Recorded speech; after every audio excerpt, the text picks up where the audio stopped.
গাজীপুরে শনিবার এক রাতেই ডেভিল হান্ট অভিযান চালিয়ে যৌথ বাহিনীর যে অভিযান চলছে সারা দেশে, শুধুমাত্র গাজীপুরেই সেখানে 40 জনকে আটক করা হয়েছে বলে সংবাদ মাধ্যমে খবর পেরিয়েছে। মানে মনে রাখতে হবে, পুলিশ এই সংখ্যাটুকুই জানিয়েছে এবং সংবাদ মাধ্যম এটুকুই জানতে পেরেছে এবং এই সংখ্যাটাই লিখেছে। তো যাদেরকে গ্রেফতার করা হয়েছে তাদের বিরুদ্ধে সুনির্দিষ্ট কোনো অভিযোগ থাকার প্রয়োজন পড়ে নাই। পুলিশ সুপার বলেছেন যে এরা নানাভাবে ফ্যাসিস্ট সরকারের লোকজন, কাজেই এদেরকে রাতভর অভিযান চালিয়ে গ্রেফতার করে ফেলা হয়েছে।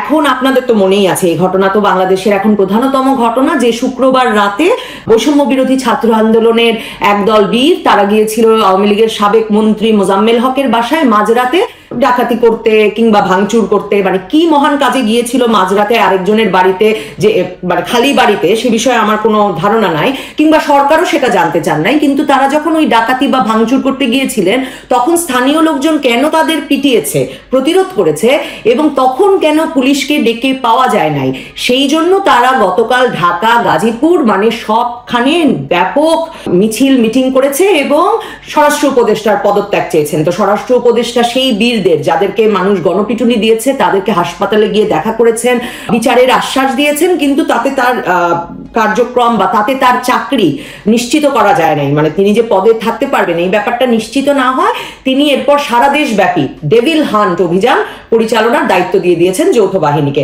জাহাঙ্গীর আলম বলেছেন যে যতদিন ডেভিল শেষ না হবে ততদিন যৌথ বাহিনীর এই অভিযান চলবে। আসলে এই ডেভিল হান্ট চালিয়ে যাওয়া ছাড়া সার্জিস আলমদের বা এই সার্জিস আলমরা যাদের ক্ষমতায় বসিয়েছেন এই উপদেষ্টা পরিষদের আসলে আর কোনো উপায় নাই। কারণ বাংলাদেশে রাজপথ দখল রাখার, একে মববাজির অধীনে রাখার, ভয়ের যে রাজত্ব তারা কায়েম করেছেন, সেই রাজত্ব কায়েম রাখা, যেখানে সেখানে আগুন দেওয়া, যাকে তাকে গিয়ে গণপিটুনি দেওয়া, যে কোনো বিয়ে বাড়িতে ঢুকে পড়া, যে কোনো স্থাপনা ভাঙা, কিংবা আজ 32 নম্বরে আগুন দিয়েছি কাল সচিবালয়ে দেব, এ ধরনের বক্তব্য প্রকাশ্যে দেওয়া, সেটা সংবাদ মাধ্যমে প্রকাশিত হওয়া, এই যে একটা রাজত্ব এরা কায়েম করেছেন, এটা কায়েম করে রাখার একমাত্র উপায় ডেভিল হান্ট, মানে যাকে বলে উইচ হান্টিং, একটা শব্দ তো প্রচলিতই আছে, একদম সেই মেথডে ডেভিল হান্ট করে যাওয়া, যে কাউকে ফ্যাসিস্টের দোষর ট্যাগ দেওয়া এবং তাদেরকে হান্ট করে যাওয়া। কারণ মনে রাখতে হবে,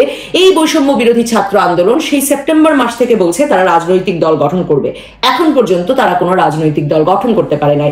এই রাজনৈতিক দল গঠন করা আসলে এই বৈষম্য বিরোধী ছাত্র আন্দোলনের পক্ষে খুব সহজ কখনো হবে না। কারণ দেখুন, মির্জা ফখরুল ইসলাম আলমগীর একটা প্যাচ লাগিয়েছেন। তিনি প্রশ্ন করেছেন সরকারে থেকে এই যদি এরা রাজনৈতিক দল গঠন করে তারপরে তারা বলছে তারা নির্বাচনে যায়, তাহলে তো নির্বাচন নিরপেক্ষ হবে না, সরকারকে তাহলে নিরপেক্ষ হতে হবে। আর ওইদিকে বৈষম্য বিরোধী ছাত্র আন্দোলনের হাসনাত, সার্জিস, সচিবালয় সহ সর্বত্র মদবাজি, তদবিরবাজি, চাঁদাবাজি, আর বড় বড় গাড়িতে চড়া, প্রায় গাড়ির দুর্ঘটনায় পড়া, এরকম নানা কিছু চালিয়ে যাবে, নায়কোচিত কাজ।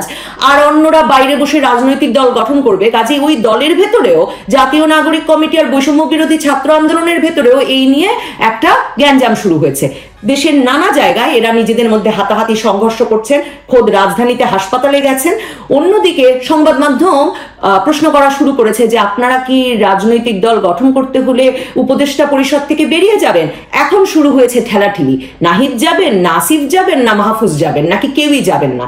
এই ঠেলাঠেলির মধ্যে পড়ে আসলে বৈষম্য বিরোধী ছাত্র আন্দোলন খুব দ্রুত রাজনৈতিক দলের ঘোষণা দেবে সেই সম্ভাবনা কম। কাজেই এরা আসলে রাজপথে মূলত থাকবেন একটা হাওয়ার বিরুদ্ধে যুদ্ধ করে, ফ্যাসিস্টের দোসরের বিরুদ্ধে যুদ্ধ করে, এবং এই যুদ্ধ তাদের খুব সহজে শেষ হবে না। ডেভিল হান্ট কি শুধু আওয়ামী লীগ ধরে শেষ হবে? সেটা কিন্তু হবে না।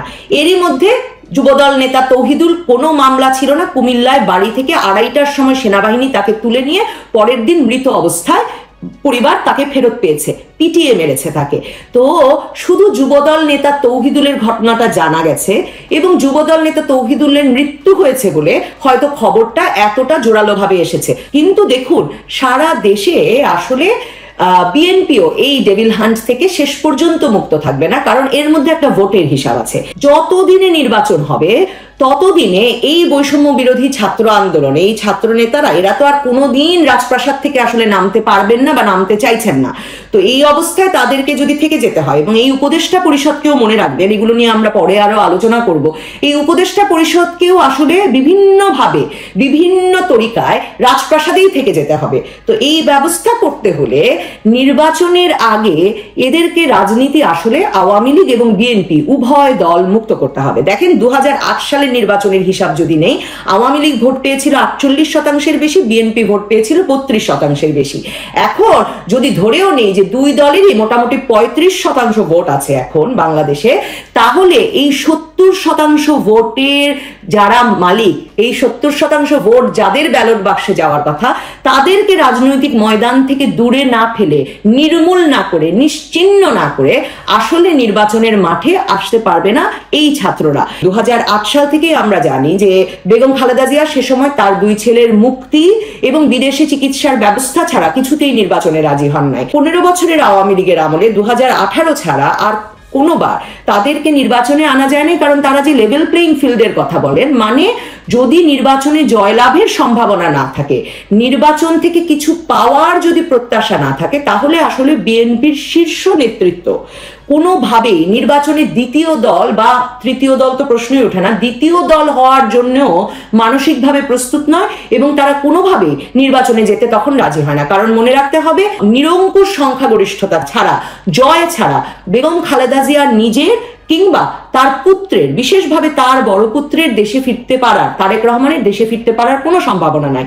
কাজে একদিকে বিএনপির নেতাকর্মীরা এই ডেভিল হান্টে মার খাবেন, মারা পড়বেন, অন্যদিকে শীর্ষ নেতৃত্ব আসলে নির্বাচনে বা এই রাজনৈতিক কর্মকাণ্ডে জড়িত হতে বা কোনো ঝুঁকি নিতে রাজি হবে না। কাজেই আগামী কয়েক মাস ধরে আমরা আসলে দেখব বিএনপি 15 বছর শেষে আবারও যৌথ বাহিনীর চাপে, রাজনৈতিক ময়দানের চাপে শেষ পর্যন্ত একটা বহু বিভক্ত, বহুভাবে ভীত একটি দলে পরিণত হবে, এবং এই কোণঠাসা দলটি আসলে ঘুরে দাঁড়িয়ে ঐক্যবদ্ধভাবে নির্বাচনে আসতে পারার সম্ভাবনা খুবই কমে যাবে। এই অবস্থায় শেষ পর্যন্ত কবে নির্বাচন হবে সে বিষয়ে তারা নেই দুটো পক্ষে। একটি পক্ষ আপাতত জামায়াতে ইসলামী, জামায়াতে ইসলামী প্রস্তুত 300 আসনে প্রার্থী দিয়ে নির্বাচনে যেতে, কিন্তু জামায়াতে ইসলামীর কোনো তাড়া নেই, কারণ এই যে পথ পরিষ্কার করা, আওয়ামী লীগ এবং বিএনপি 35-70 যদি ধরে নেই এই দুই রাজনৈতিক দলের নির্বাচনী ভোটের পরিমাণ, তাহলে এই 70-80 ভাগ ভোট আগে খালি হলে তারপর জামাতে ইসলামী রাজনীতির ময়দানে, নির্বাচনের ময়দানে, ভোটের ময়দানে আসলে অঙ্কটা অনেক সহজ হয়। এবং আপনাদের মনে রাখতে হবে, জামায়াতে ইসলামীর ভোট বাড়াতে হলে বিএনপিকে এ পথ থেকে সরে দাঁড়াতে হবে, সরিয়ে দিতে হবে। কাজেই এই সময়টুকু জামায়াতে ইসলামী দিতে চায় যখন আওয়ামী লীগের পাশাপাশি বিএনপিকে মাঠ থেকে সরানোর পুরো কার্যক্রমটাও শেষ হবে, এবং বিএনপির অনেক নেতাকর্মী জামায়াতে ইসলামীর রাজনৈতিক কর্মকাণ্ডে যোগ দেবেন। কেউ কেউ হয়তো এই ছাত্ররা যদি রাজনৈতিক দল শেষ পর্যন্ত গঠন করেন, সেই ছাত্রদের রাজনৈতিক প্রক্রিয়াতেও অংশ নেবেন, এবং সমর্থকদের অনেকে হয় ভোটদানে বিরত থাকবেন অথবা ভোট দিলে জামায়াতে ইসলামীকে দেবেন। এই পুরো প্রক্রিয়াটি সম্পন্ন করা আসলে অত্যন্ত গুরুত্বপূর্ণ। যেই মেটিকুলাস ডিজাইনের অংশ হিসেবে জুলাই আগস্টে এই অভ্যুত্থান এবং এই সরকার পরিবর্তনের ঘটনা ঘটেছে, রেজিম চেঞ্জের ঘটনা ঘটেছে, সেই ঘটনাটিকে একটা পূর্ণ মাত্রা দিতে, এই অবস্থায় বাংলাদেশে যে সন্ত্রাসের রাজত্ব কায়েম হয়েছে তা থেকে মুক্ত হয়ে বাংলাদেশ আসলে কবে নির্বাচনের পথে হাঁটবে, আমার মনে হয় তা বলা খুবই মুশকিল।